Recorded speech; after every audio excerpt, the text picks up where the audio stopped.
broadcast. Yeah, here. We are ready? Okay. It's ready. Yes. Hello. Hi. Good afternoon. And we're 3 minutes late, but we're trying to get the IT to work for us today. Today's topic is the personal guarantee and the tax implementation of SO. And I want to kind of dive into the where we are. I know I didn't normally I would show our website communitycpa.com. That's our website. You can actually book appointment with me on the website where you go in to click appointment. Then you will pull me out and you will see my calendar, see when I'm available.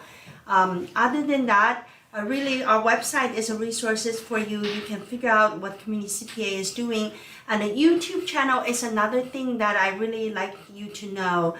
And all of the webinars we do, like today's webinar, is going to be on YouTube channel. And you can actually go back there to check what we talked about and see whether that is sitting okay with you. If you have questions, you just ask, right? So about our firm and myself, my name is Ying. I am the CEO and managing partner for Community CPA. Community CPA is a, not so young of a kid on the block anymore, but we did form Community CPA back in 1998. So we have 20 some years experience, and we have almost 12,000 clients in our database, and we have about 40 staff, professional staff, and the firm is a medium-sized firm. We have 4 locations, and we're growing locations as we speak. The most important worth mentioning is the credentials the firm has, and not only we are just a CPA firm, and I also am an author. So I wrote my first book called Appointment with Ying at 8 a.m., which is to teach people how to start a business. And I finished writing, and I actually already have the book in my hand. It's called Appointment with Ying at 10 a.m. This is the book that I already have the sample, so it'll be published very soon. We have done the last round of, look through, making sure that it does look really good, like I expected. So I finished writing that in February of this year, so it's gonna publish this year. And I have a third book. This second book is about growing your business. So my third book coming out, it will be expanding your business. Yes, you grow at a certain point of time. You are wondering whether you want to be acquired or you want to merge or you want to just organically grow bigger, or how to expand. So the third book is expansion of the firm, of the company. Then my last book is retiring from your business. And really, ironically, what I wrote is really my own path. So obviously life have a path. We grow from toddlers all the way to today, who we are. Business has a path as well. You start it, you grow it, you expand it, then you retire from it. There's no one is going to stay on business forever. Everyone retires, right? You know that. And Elon Musk will retire, of course, and he's still young and baffling, and he is doing great jobs out there, so he still have years. But you see Bill Gates is retiring, and any business has that retiring phrase, and I'm not ready to write that book yet because I don't know how to do it, but I am writing the third one, which is related to merger and acquisition. And with that said, no responsibility disclaimer. This is something that we provide to everybody for free, and you learn the knowledge. And obviously, as a CPA firm, we put out knowledge that we have already gone through our own review. So the knowledge, I cannot compare myself to irs.gov, but it is a content that we have a due diligence to it, and we do a lot of homework. So you can rely on our webinar, again, if you are going to make a specific decisions on your case, and just make sure that you get into professional work relationship with our firm rather than just relying on my webinar, right? Now, let's talk about what we need to talk about today is personal guarantee. So what is personal guarantee? And I know you know that term. As a small business owner, we all know what that means. And especially in the beginning stage of our business, and then, you know, we don't have any track record on the business. Everything we do is relying on our personal credit, right? So personal guarantee often become a thing that we don't have a choice, we have to do. But what does that means to you? What is the tax implementation to you when you are doing a personal guarantee? This is what we're trying to get to today. And of course, personal guarantee is a document. It's just a document, and the lender or the lessor, the lease, the landlord, lessor, and they give you. They're saying that, okay, sign this for me. If you don't pay me back my loan, I can have your personal guarantee. That means I'm going after your personal property to pay. If you have a house paid free and clear, and then now you're borrowing bank money to expand your business, in case you borrow 2 million, you fail, you only pay bank back 1 million, there's another million that you don't have anything to pay because your business you acquired completely failed. In that case, the bank has right to go for your personal residence, right? You did a personal guarantee. So it is a piece of paper that gives the comfort, peace of mind to your landlord, to your lender, and to people you owe money to. Okay, so that's personal guarantee. So once you sign personal guarantee, what exactly that mean? That just means that you ended up and pledging your personal wealth to the failure, in the case of failure, to the business related matters.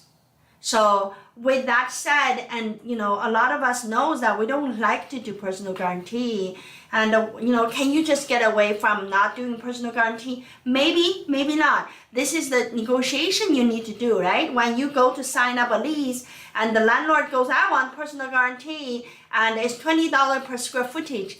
Maybe to, you know, maybe to negotiate, you could say that, let me give you $1 per square footage, but I don't want personal guarantee. And this is a company, you know, company should be liable. If this company go belly up and your landlord will just don't have rent, that's the company responsibility. You can always collect from the company, but if company file bankruptcy or foreclose, and then you don't have anything, right? So if you don't sign personal guarantee, the landlord cannot go after you, can only stop at the gate of the company. Whether that is a limited liability company or partnership or S Corp, C Corp, it only can stop there. But if you have a sole proprietorship, ladies and gentlemen, this kind of gate doesn't exist.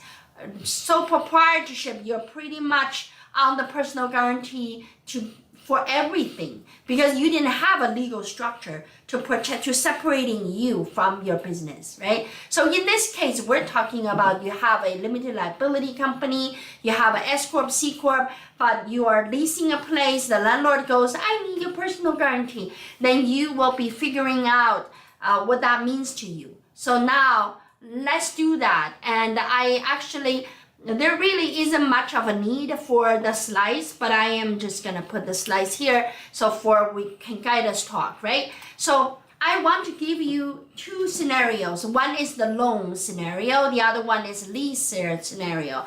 So for the loan scenarios, basically, let's say you borrowed money from SBA, okay? And a lot of us get an EIDL loan, if you recall, that is under $150,000. Remember that loan? And that loan came to your bank is $149,900, right? Because they charge a $100 fee or something. So that loan specifically said with no personal guarantee. What does that mean?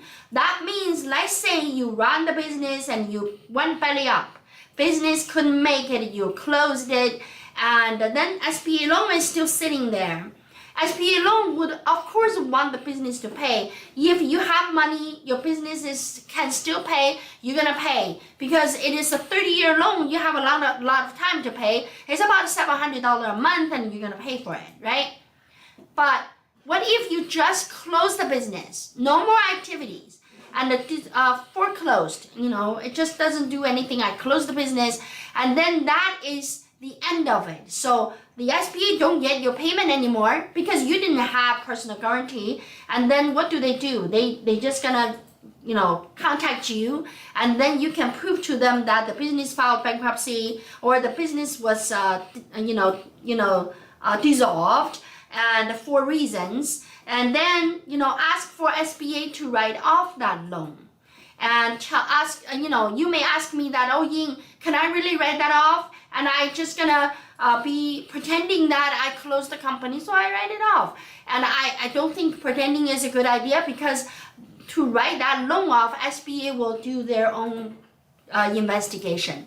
They want to make sure that you are correctly insolvent and you are legitimately going out of business. Then of course, for that loan to come to you, government already calculate the risk for you not to pay. So that is in the loan program. It's not a surprise, but you have to legitimately qualify to not pay that loan back because there's no personal guarantee. So you would never worried about to pay that loan with your personal wealth, with your house and with your car, and selling your children's scooters, maybe to pay the loan. You don't have to do that, okay? So that is what without personal guarantee. But let's say you borrowed SBA loan for $200,000. That is the threshold you will have a personal guarantee. You probably signed that piece of paper you didn't even realize. Those are the loans that you need to pay, even if you close your company and you're personally liable because you signed personal guarantee. Okay, so of course you borrowed $200,000, your business paid $150,000. There's a $50,000 business couldn't pay, and you activated personal guarantee. You wrote a $50,000 check from your personal account, paid for the loan. So now your question to me is that, what am I doing with my $50,000 check? I wrote to the business so business can pay for the loan.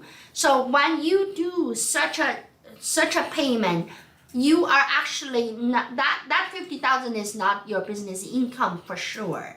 That $50,000 is your equity. So make sure that your accountant is going to book for cash increase, equity increase. So that way you can use the cash to pay down the loan, reduce your liability, right? So on your liability, you should see your liability be zero because you already paid $150,000. The other $50,000 is from your personal. So you will be reducing the cash, reduce the payable. So your debit cash, your debit payable, and your credit cash. So that's your journal entry. So am I saying it properly for you, and do you get it? So the $50,000 check you wrote from your personal bank account, that need to go to your company's bank account. And when it goes to the company bank account, and you actually increase the bank balance, right? And you debit that. Your debit bank means you increase the bank balance. But you credit what? You credit equity, credit shareholder investment. Whatever name you have in the equity. In our firm, we give equity account $3,000, 3,000 series, like 3,300 is shareholder investment. So we give a GL for that, so your accountant would know. If your accountant don't even have the GL, you need to create that GL. So that is something can be done. So that's one scenario, right? So you activated personal guarantee, you paid money to it. So what happened if you have no money on your own? So yes, business fold. I'm also personal side, I don't have anything. My house is 100% on the mortgage. I don't have any equity. So what's gonna happen to me? So obviously you can write off this personal guarantee by filing personal bankruptcy, right? You probably can just go to file personal bankruptcy, then you can bankrupt your personal guarantee to the SBA loan. I'm using SBA loan, for example, not because I am encouraging you to default on any loan. It is more of the loan that mostly talked about by small business owners. Their obviously business just failed after they get the EIDL loan and they didn't survive. So those questions come about very often, and it's really, there's no magic. We just to look at your paper to see whether it has a personal guarantee side or not. If it does, we figure out how much you can put in to pay the loan. If or to figure out whether you need to file bankruptcy and you just don't have it, and then negotiate with the lender. If it is not SBA, you can negotiate with the bank. And the famous story, right? Back in the 80s when when President Trump was short of cash for his real estate deal, and he actually went to the bank to meet with the bank CEO 3 a.m. in the morning, and he passed by a street beggar, and he told Ivanka that with his daughter. So he told Ivanka that he's actually more poor than the beggars, because at least they don't owe couple billions, but he owed couple billions. So those are the money. And obviously he can file personal bankruptcy at the time and to write off all the loans. But what he did is he negotiated with the lender, so came back up, did what he did today. Good, bad, beautiful or ugly, and no comments. But I'm just telling you, negotiating with lender is definitely a way to do it. That's what Donald Trump did it. So that's a tool, right? All right. So now let's talk about what happens if you are dealing with a landlord. So we talk about the loan scenario. You know that if you could not pay for it, you personally guarantee, then how the funds coming in and how you're gonna book that money. So you don't pay taxes on the personal money you put into the business, because that's not income. That is a equity. That is the money you already paid taxes for. So when they go back to the business, they are the money that stay at the place where you don't need to pay taxes. Okay? All right. Then what about is a landlord? What about you sign the lease to rent a space for your retail business, and pandemic came and you struggled and you continue struggled, and by the end of this year you decided, I'm going to close the shop. What if that happened and you have a lease? So the number one, I want you to go find out, when you sign the lease, did you sign it with the business to pay for it without personal guarantee, or you actually signed with the personal guarantee? Let's say without personal guarantee, then you close the shop, you can't operate anymore. Landlord can only claim to your company. If your company absolutely don't have any money, the landlord can't do anything about it, because there's no other place to go but stay in with the company. Of course, you will wonder that, okay, I still owe the landlord $10,000 on the rent. What happened to that $10,000? Let me tell you. And that $10,000, that supposedly the landlord should have it, and then they don't. So the landlord can send you a 1099-C debt cancellation. You owe them, so they write it off. They can send you that, then that's your income. So I actually should mention that in the loan scenario as well. So when you write off the loan without personal guarantee, and the bank is really out, then when bank is out, bank can actually issue you a 1099-C as income. So there is one, let me paddle back, and I know I started talking about the lease, but I should give you this example. I have an example for the loan. So if it is defaulted, let's say you have a $100,000 loan defaulted, right? And you personally guaranteed the loan, and you already, but you talk to the bank, goes, that's all the money I have, $40,000 from my personal account. So you give the $40,000 to the bank, then you still just owe $60,000, right? You owe $60,000. That $60,000, the bank could decide to say that, okay, we will forgive you for that loan. And what the bank will do, they will issue you a 1099-C.